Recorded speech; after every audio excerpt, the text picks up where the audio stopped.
muri Matayo ibice bibiri umurongo wa mbere dusome kugeza hariya hepfo.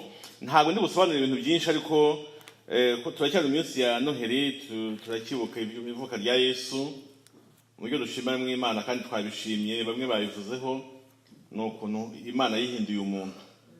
Ni ikintu gikomeye cyane kugira ngo Imana spirit nk'umwuka ihinduka umuntu ufite umubiri nk'uyu wanjye nk'uwawe. Ni ikintu kitoroshye ku Mana, nzi ko bitari byoroshye nabyo. Ubwo ndavuga Imana mu buryo persona wa kabiri mu butatu bw'Imana ari Yesu Kristo. Abanyabwenge baramya Yesu. Yesu amaze kuvukira i Betelehemu mu gihugu cy'Iyudaya ku ngoma y'umwami Herodi, haza abanyabwenge baturutse iburasirazuba bajya i Yerusalemu. Barabaza bati, umwami w'Abayuda wavutse ari hehe? Ko twabonye inyenyeri ye turi iburasirazuba, none tukaba tuje kumuramya. Umwami Herodi abyumvise, ahagarikana umutima n'ab'i Yerusalemu bose, ateranya abatambyi bakuru n'abanditsi bose b'ubwo bwoko, ababaza aho Kristo azavukira hariho. Bati, ni i Betelehemu mu gihugu cy'Iyudaya, niko byanditswe n'umuhanuzi ngo, nawe Betelehemu ho mu gihugu cya Yuda, ni ukuri nturi mutoya mu midugudu ikomeye ya Yuda, kuko muri wowe ariho hazaturuka umutware uzaragira ubwoko bwanjye bwa Isirayeli. Nuko Herodi ahamagara abanyabwenge rwihishwa, abasobanuza neza igihe baboneye iya nyenyeri. Abatuma i Betelehemu ati, nimugende musobanuze neza iby'uwo mwana, nimumubona muze mubimbwire, nanjye njye kumuramya. Bamaze kumva umwami baragenda, kandi ya nyenyeri babonye bakiri iburasirazuba ibajya imbere, irinda igeraho umwana ari, ihagararaho. Babonye iyo nyenyeri baranezerwa cyane.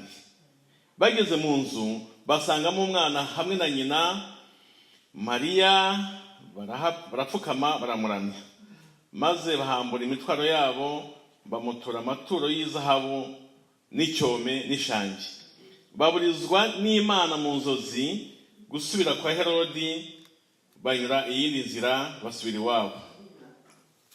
Reka nsome n'aya magambo akurikiyeho, ko ndumva mu gihe gitaha tuzavuga ku bitajyanye na Noheli byanze bikunze. Yosefu ahungira mu Egiputa. Bamaze kugenda, marayika w'umwami Imana araza abonekera Yosefu mu nzozi ati, byuka ujyane umwana na nyina uhungire mu Egiputa, ugumeyo ugeze aho nzakubwirira, kuko Herodi agenza umwana ngo amwice. Nawe aherako arabyuka, ajyana umwana na nyina nijoro, ajya mu Egiputa, agumayo ageza ubwo Herodi amaze gutanga, ngo ibyo umwami Imana yavugiye mu kanwa k'umuhanuzi bisohore, ngo nahamagaye umwana wanjye ngo ave mu Egiputa. Herodi abonye ko yatengushwe n'aba banyabwenge, ararakara cyane, aratuma ngo bice abana b'abahungu bose bari i Betelehemu no mu misozi yose iri bugufi bwaho, bamaze imyaka 2 n'abatarayimara, nk'uko yagereranyije igihe yasobanuriwe n'abo banyabwenge. Nibwo ibyavuzwe n'umuhanuzi Yeremiya byasohoye ngo, induru yumvikaniye i Rama yo kurira no kuboroga kwinshi, Rasheli arira abana be yanga guhozwa kuko batakiriho. Herode amaze gupfa, marayika w'umwami Imana araza abonekera Yosefu mu nzozi ari mu Egiputa ati, byuka usubize umwana na nyina mu gihugu cya Isirayeli, kuko abashakaga kumwica bapfuye. Arabyuka ajyana umwana na nyina asubira mu gihugu cya Isirayeli.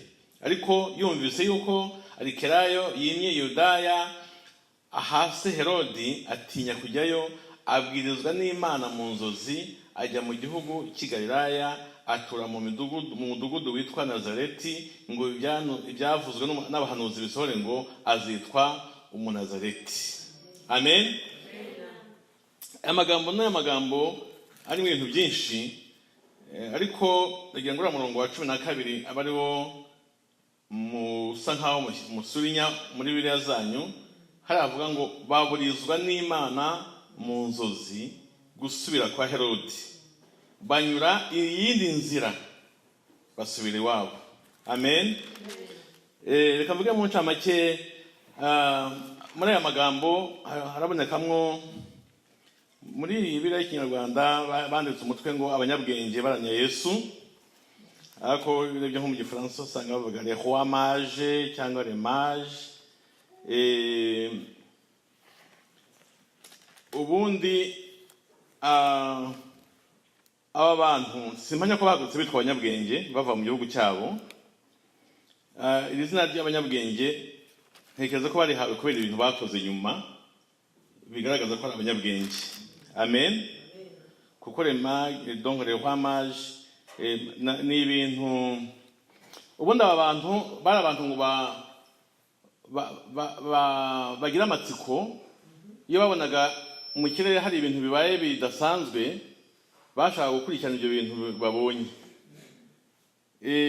Donc ibintu bimeze nk'ibya magie, ntabwo ari ibintu mu buryo scientifique ubundi byemewe cyangwa se mu buryo no mu buryo bw'ubwenge. Simenya ko byemewe gutyo, ariko n'abantu bavuga ati ngo tubonye ikintu kidasanzwe kadukurikirane turebe iki kintu, amatsiko. Ariko ibintu bakoze nyuma hano, ukuntu bitwaye bagakurikira inyenyeri bakagera naho Yesu yavukiye, n'ukuntu bumviye Imana hariya, bakanyura aho batanyuze baza. Ibintu bakoze hano banze byabesheje izina ryitwa abanyabwenge. Bitwa abanyabwenge kubera ibikorwa bakoze. Ubundi iyo ukoze ibintu biri mu ubwenge, abantu nibo bakwita kuri umunyabwenge, si wowe ubyiyita. Nta muntu wita umunyabwenge, ahubwo abantu baba bati uyu muntu ukora gutya, uyu muntu utekereza ibintu bimeze gutya, agakora ibintu nk'ibi, ni umunyabwenge. Ntekereza ko izina ryabafashe gutya bakitwa abanyabwenge, ariko ubundi ni abantu bakoraga ibintu nk'ibyo ngibyo by'amatsiko. Ariko nyine ntabwo ari ibintu by'ubuswa, ariko mu buryo scientifique ntabwo ari prouvé ko ari ibintu biri mu bwenge cyane. Aya magambo uyu murongo wa 12 niwaza kuvugaho mu kanya, ariko hari ibintu nanone ntabura kuvugaho biboneka muri aya magambo. Aba banyabwenge kabite gutyo nanjye bazanye amaturo y'izahabu n'icyome n'ishangi, baje kubitura umwana wavutse. Babonaga ko ari umwami kandi koko ni umwami. Bazana amaturo y'amabuye y'agaciro, amaturo ahenze cyane ariko atabyibushye. Ngira ngo waguha umufuka w'umuceri cyangwa se umufuka w'ibishyimbo akagwana ka zahabu mu gipfunsi, wahita mwiki? Wahitamo ka zahabu kuzuye igipfunsi kuko gahenze. Ariko muri aya magambo dusomye aha, si uko zahabu n'icyome n'ishangi byari bihenze gusa, ahubwo byari ibintu bitwarika, bitagoye, bitaremereye. Kuko Imana yari iteganije uburyo Yosefu na Mariya bagiye kubona, yateganije uburyo babona impamba, kuko Imana yabona ko bagiye guhunga. Babona impamba ihenze cyane ariko itwarika. Iyo wazanye imifuka y'imiceri nk'icumi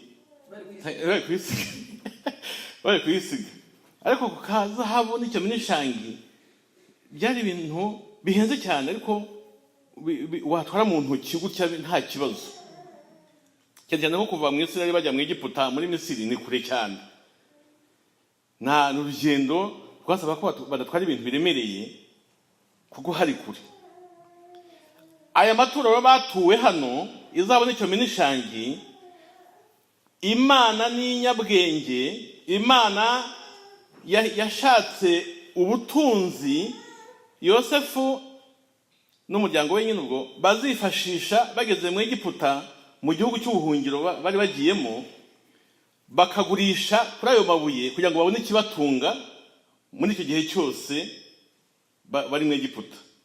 No kugura no gukodesha inzu bagomba kubamo, kugura utwenda k'uruhinja, kugura ibyo kurya, guhaha. Mbese aya maturo y'abanyabwenge yagize akamaro cyane kuri uyu muryango. Ntabwo tuzi exactement igihe bamaze mu Egiputa, ariko ni igihe kitari gitoya cyane.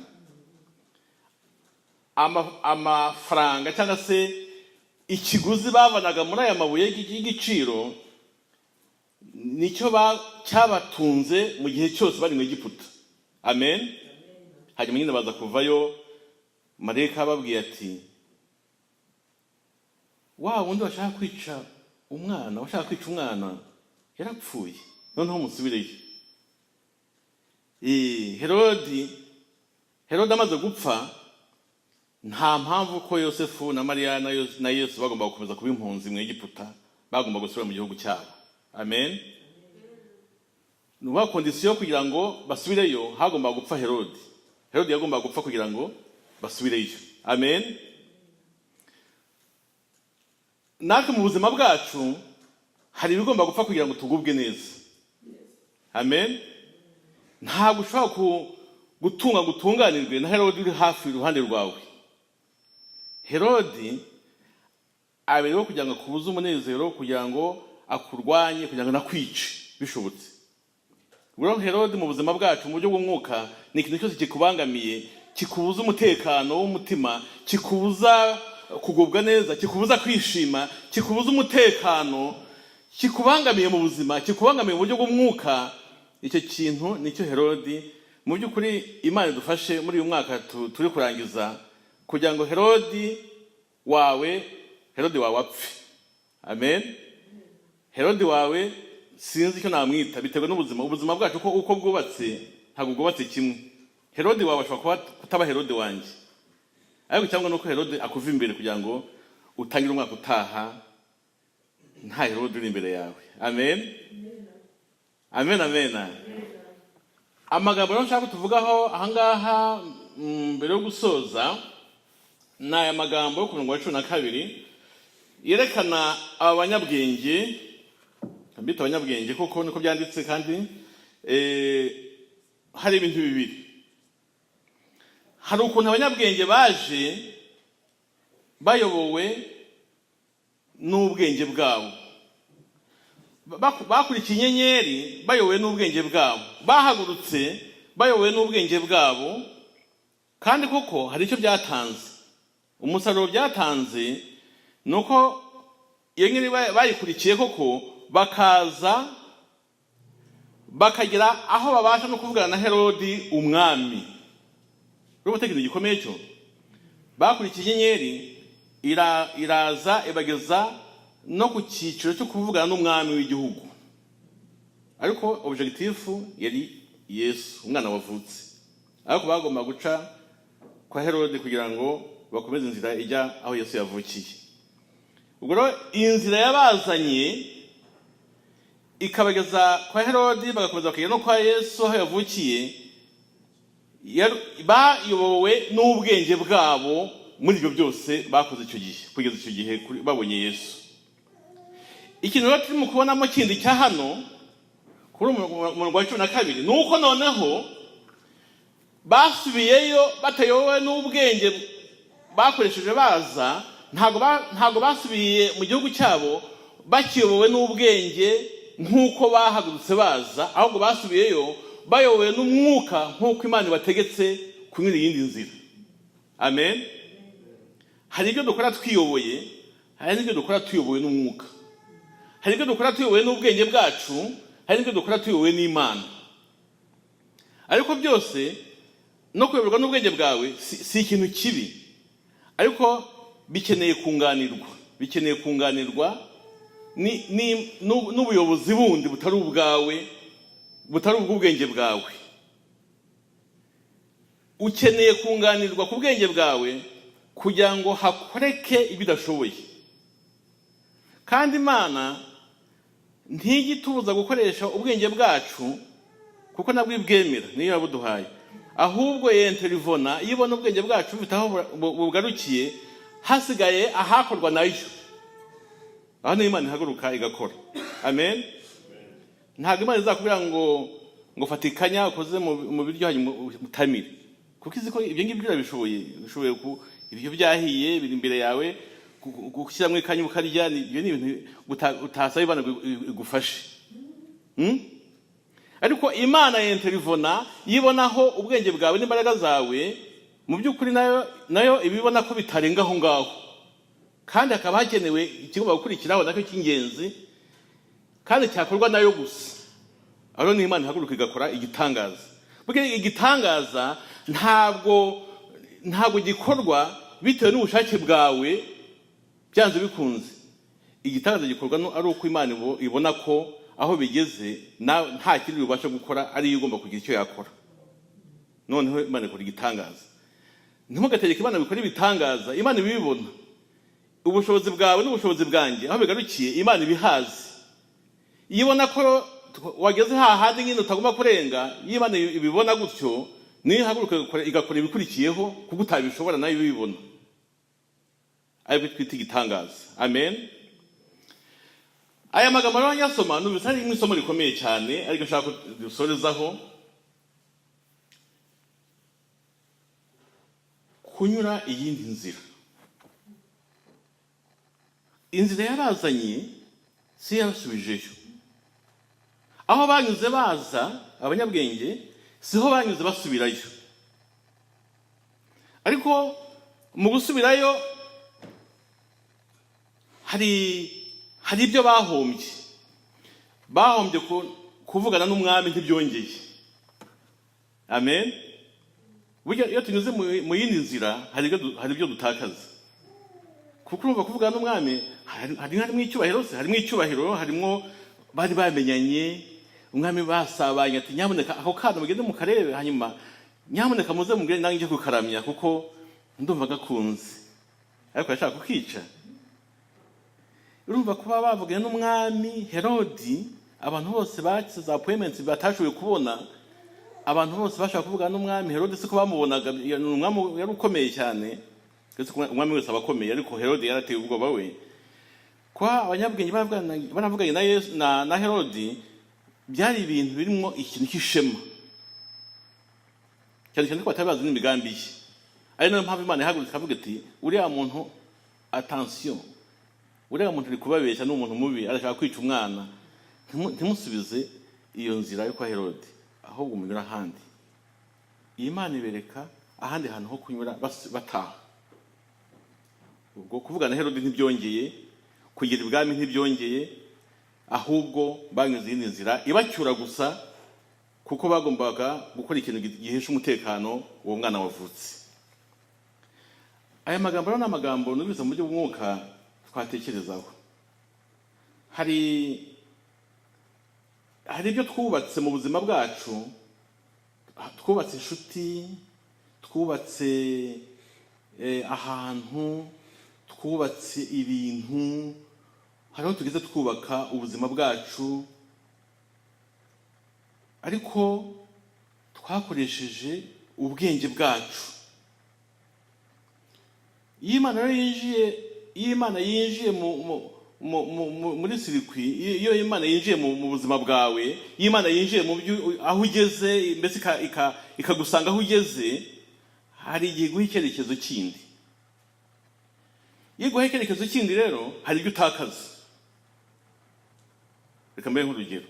Kera ntarakizwa nakundaga inzoga. Nari mfite inshuti nyinshi twasagiraga rwose tukizihirwa.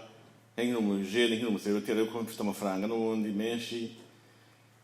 Noneho nza gukizwa.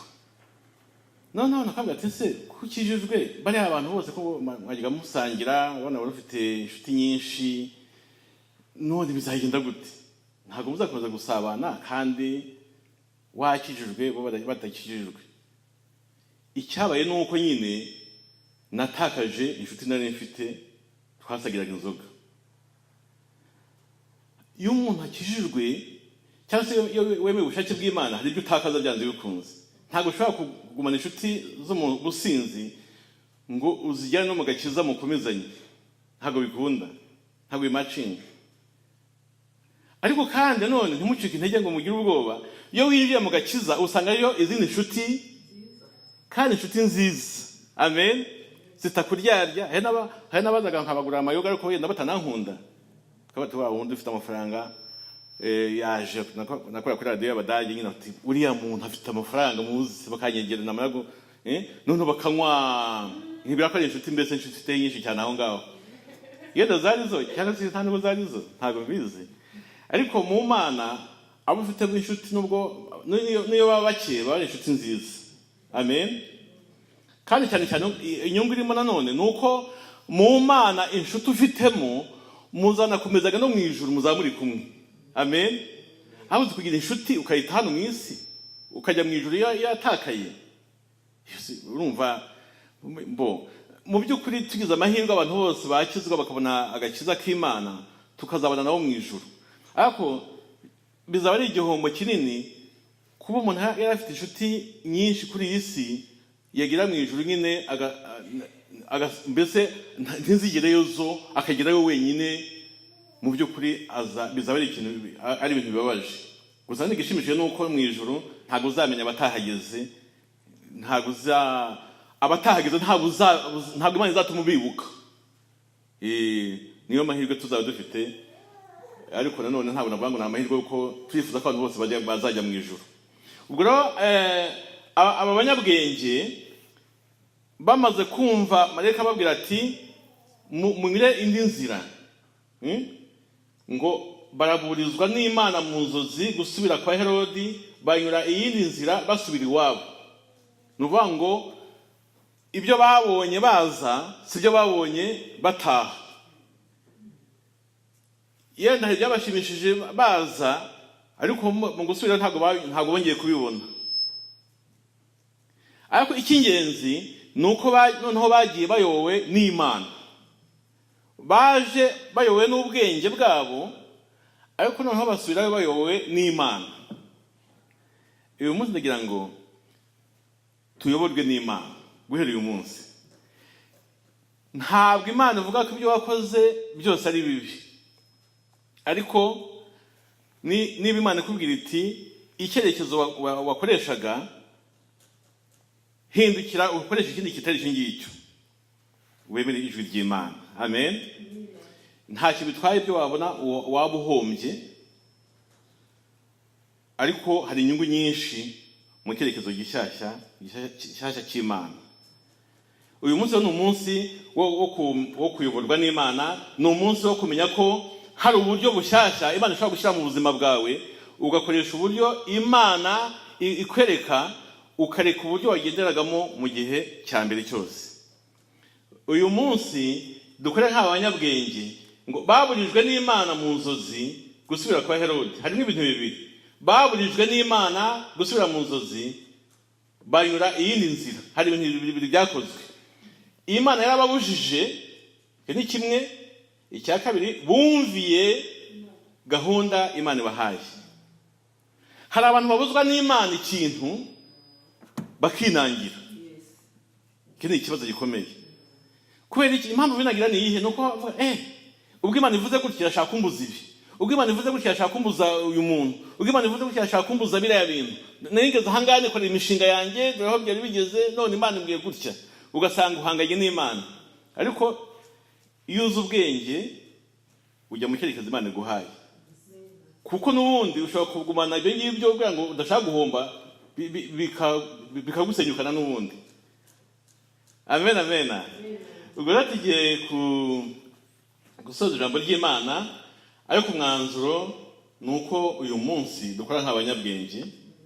Icyo Imana ikubujije, nyaboneka mu mutima wawe wumve ikintu Imana ikubuza, hanyuma wumvire ubushake bw'Imana. Amen. Ntiwite ku byo ubona waba uhombye, ahubwo ujye mu cyerekezo Imana ikujyanamo, kuko nicyo cyiza.